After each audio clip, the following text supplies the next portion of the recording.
Sandy, 30F, my wife, and I, 32M, have been married for 5 years. We have been together for 8. We built a life together from nothing. We had a small apartment when we first got married, and we both worked long hours to save up for a house. We bought our house 3 years ago. It was our dream. We did everything together, from picking out the paint colors to planting a garden in the backyard.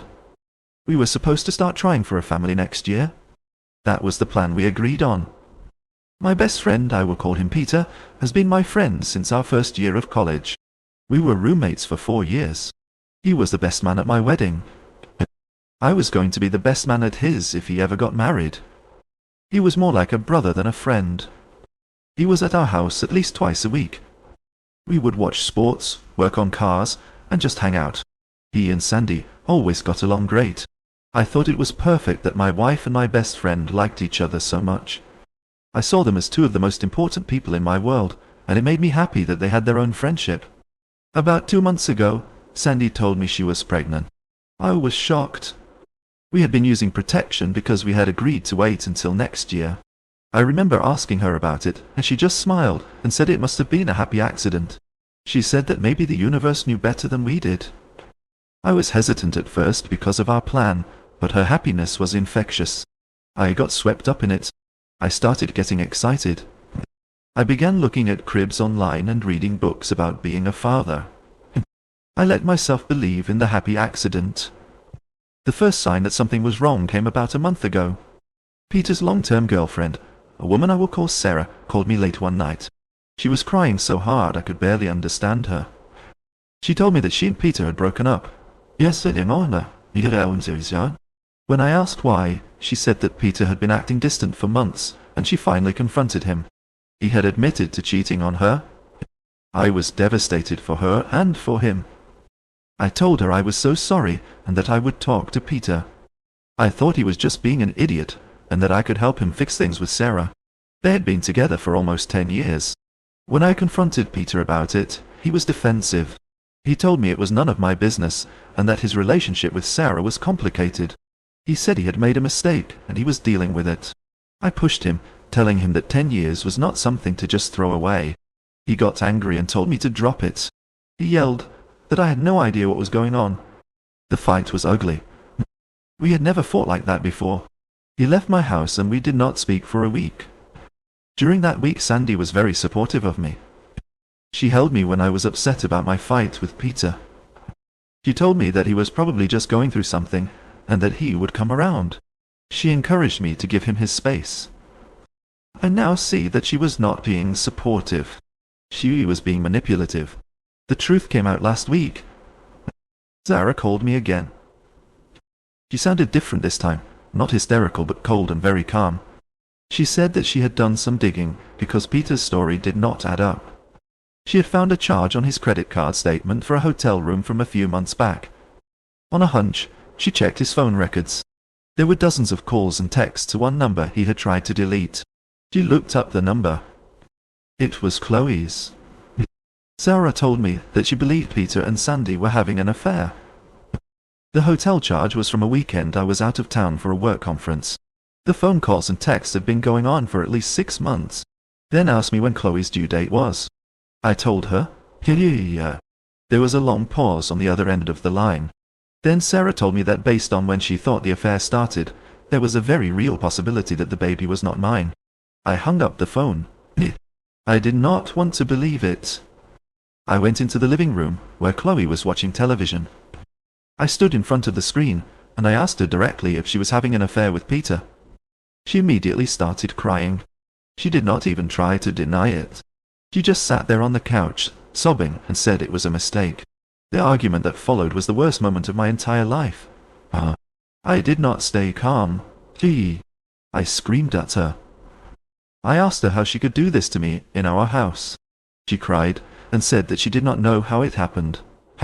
She said that she had been feeling lonely and that I was always working. She claimed that Peter was just there, and one thing led to another. I got in her face and I yelled that I worked hard to build our life, the life she wanted. I pointed at the walls of our house and told her my sweat paid for them. Then I asked her about the baby. I asked her whose baby it was. She broke down completely. She sobbed that she did not know. She said she was scared and that she was hoping it was mine. She kept repeating that she wanted it to be mine. That was what broke me. The hope that she could lie to me for the rest of my life, that she could raise another man's child with me and have me believe it was mine. I told her to get out. She refused. She screamed that she was pregnant and had nowhere to go. She said I was being cruel. I started grabbing her things and throwing them into bags. She tried to stop me, grabbing my arms. I pulled away from her, and I told her that if she was not out of the house in an hour, I would throw all of her belongings onto the front lawn. She finally left us still crying and went to her parents' house. The next day she started calling my phone. Her parents also started calling me.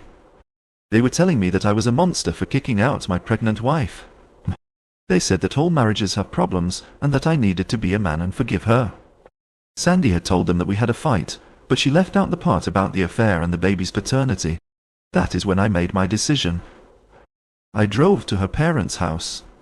Sandy was there sitting on the couch between her mother and father. They all looked at me like I was a villain. Her father started to stand up, telling me that I had a lot of nerves showing my face. I did not let him finish. I stood in their living room and I told them everything. I told them that Chloe had been sleeping with my best friend for over 6 months. I told them that she was pregnant and that she had admitted to me that the baby might be Peter's. The room went completely silent. Chloe's face was white. Her mother just stared at me, then at her. Her father sat back down, looking stunned. Chloe started screaming that I was a liar and that I was trying to ruin her life. She stood up and tried to come at me, but her father held her back. I looked at her, and I told her that she had ruined her own life and mine. Then I turned around and walked out. Now my phone is blowing up with texts from her family, from our mutual friends.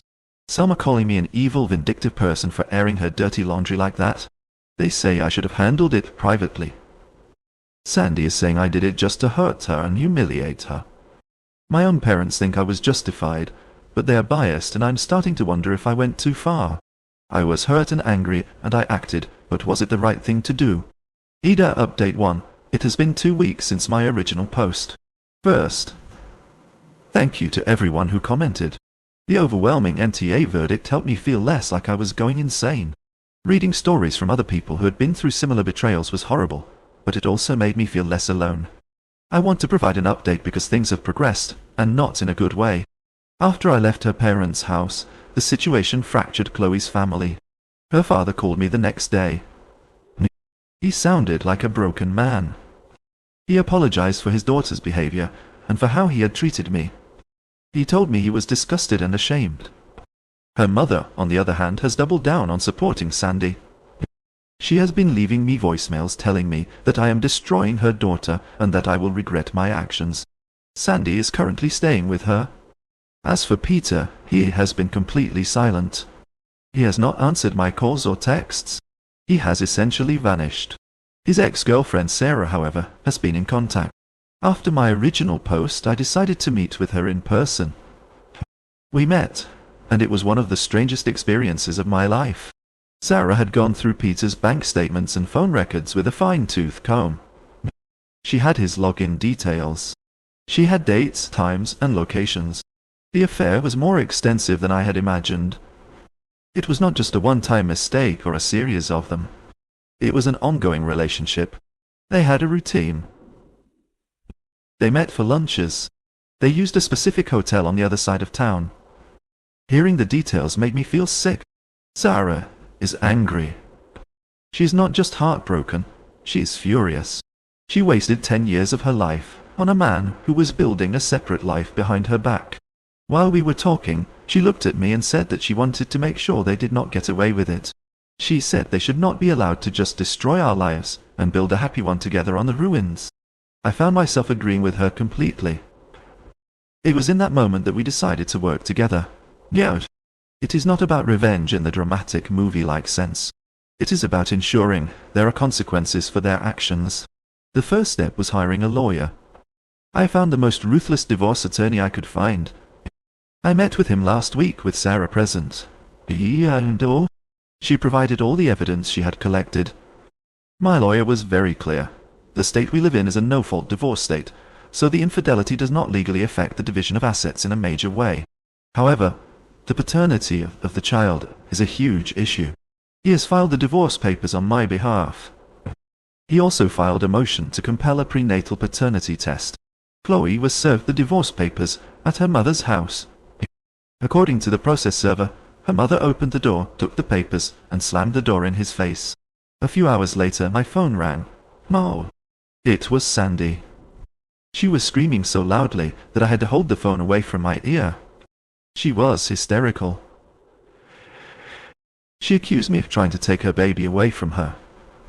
She shrieked that the stress was going to cause her to miss, and that it would be my fault. She said I was a monster, and that she wished she had never met me.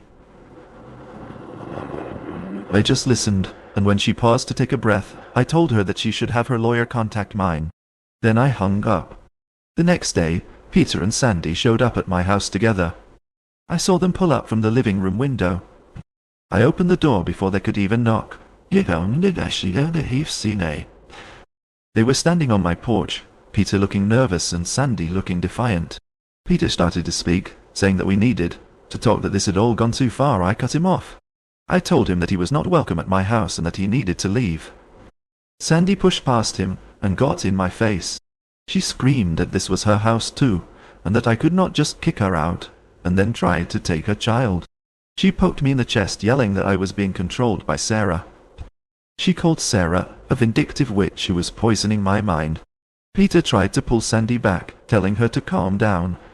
She turned on him, screaming at him not to tell her what to do, and that he needed to be a man and stand up to me. The two of them started arguing right there on my front porch. It was a pathetic spectacle. He was telling her she was making things worse, and she was crying that he was not supporting her. I had enough. I yelled over both of them.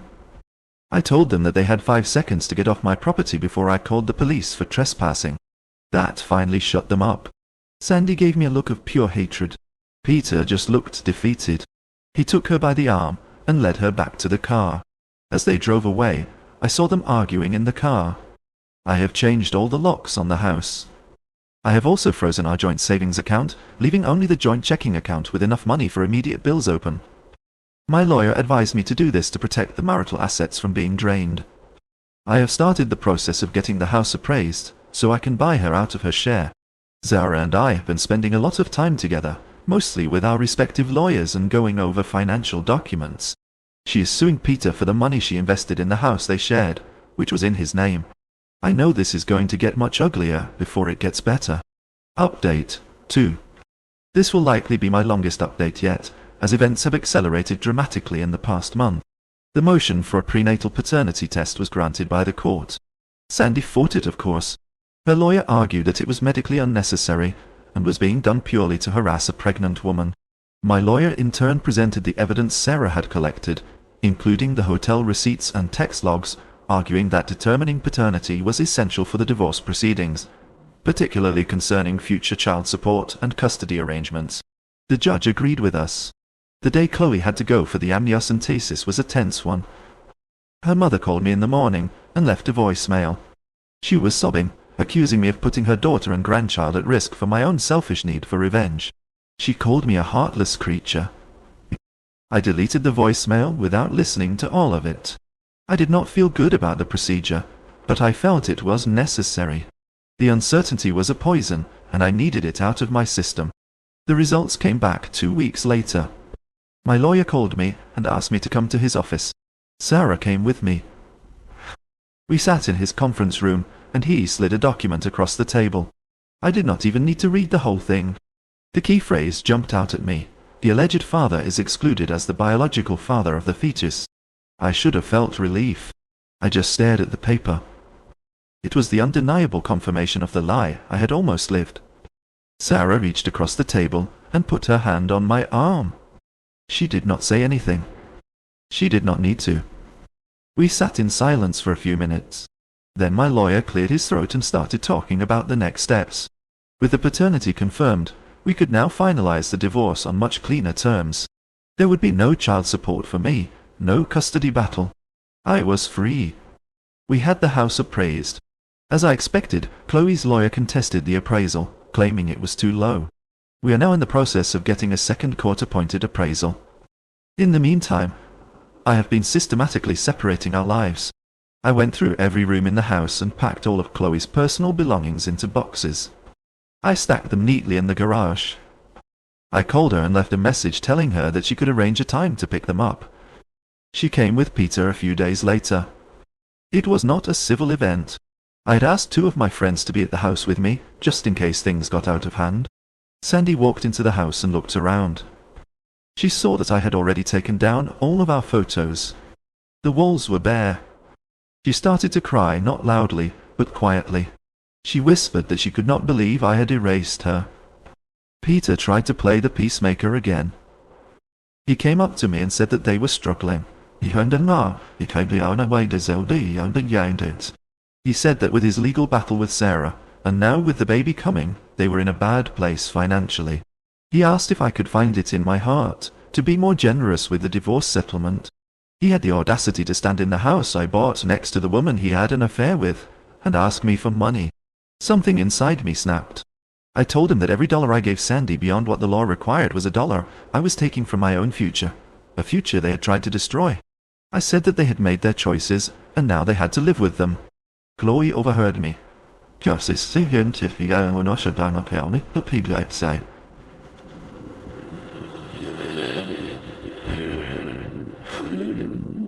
Her quiet tears turned into rage. She started screaming that I was obsessed with money, and that I never cared about her. She pointed at me and yelled that I was a cold, empty man, and that this was why she had turned to Peter in the first place. She said Peter had a heart, that he had passion, while I only had a checkbook. The argument escalated into a full-blown screaming match in my living room. My friends had to step between us. Peter was yelling at me to stop upsetting Chloe, saying she was pregnant. I screamed back that he should have thought about that before he slept with my wife. Sandy was sobbing hysterically, calling me every name she could think of. In the middle of it all, she stumbled and clutched her stomach, crying out that she was having cramps. Peter panicked. He started yelling at me that I had done this, that if anything happened to the baby, it was my fault. He helped a crying Sandy out of the house into their car, shooting me a look of pure venom before he left. They did not take any of her things. The boxes are still sitting in my garage. The fallout has extended to our social circle. Sarah and I made a conscious decision to not hide what happened. When our mutual friends asked, we told them the truth, backed up by the paternity test results. The friend group has been shattered. Some have sided with Chloe and Peter, buying into the narrative that I am a vindictive monster, and that Sarah is a scorned woman out for blood. Others are disgusted with them, and have cut them off completely. And every social gathering has become a minefield. We have lost friends over this. But the biggest escalation happened at work. Peter and I work for the same firm, though in different departments. Zara, while going through Peter's expenses for her own lawsuit, noticed that he had expensed several expensive client dinners on dates that coincided with the hotel stays. The restaurants were nowhere near the client's offices. She also found records of him using the company car for trips that were clearly not work-related, based on the mileage and locations. Zara and I debated what to do with this information for a long time, but then we thought about Peter asking me for money, about Sandy blaming me for everything. We decided to act. We decided to act. I anonymously submitted the evidence to the company's HR department through their whistleblower portal. I did not mention the affair, I just presented it as a case of potential expense and asset fraud. An internal investigation was launched last week. I know this because Peter was suspended pending the outcome. Yesterday, I heard through the office that he was fired. They terminated his employment for gross misconduct and misuse of company property. The moment I heard the news, I felt a surge of something I can only describe as dark satisfaction. He had lost his job. His career at the company we had both started at as junior engineers was over. I called Sarah and told her. She was quiet for a moment, and then she said, "Good." The consequences were immediate. That night, my car's tires were slashed while it was parked in my driveway. There is no proof, but I know who did it. I have filed a police report and installed security cameras around the house. This is my life now. Zara and I have grown closer through all of this. Our relationship started as an alliance, but it is becoming something more. We understand each other's anger and pain. We are the only two people who know the full story. We are in this together, until the end. I am no longer asking if I am the I honestly do not care anymore. I am just seeing this through. Final update. This is the last time I will be posting about this situation. There is not much left to say, and frankly, I am tired of living in it. The last few months have been a slow, grinding conclusion to a miserable chapter of my life. The divorce was finalized last month. After Peter was fired, their ability to fight me on financial matters evaporated. Chloe's lawyer became much more agreeable. They accepted the second appraisal of the house. I had to take out a new mortgage, but I was able to buy her out. The house is now officially mine alone.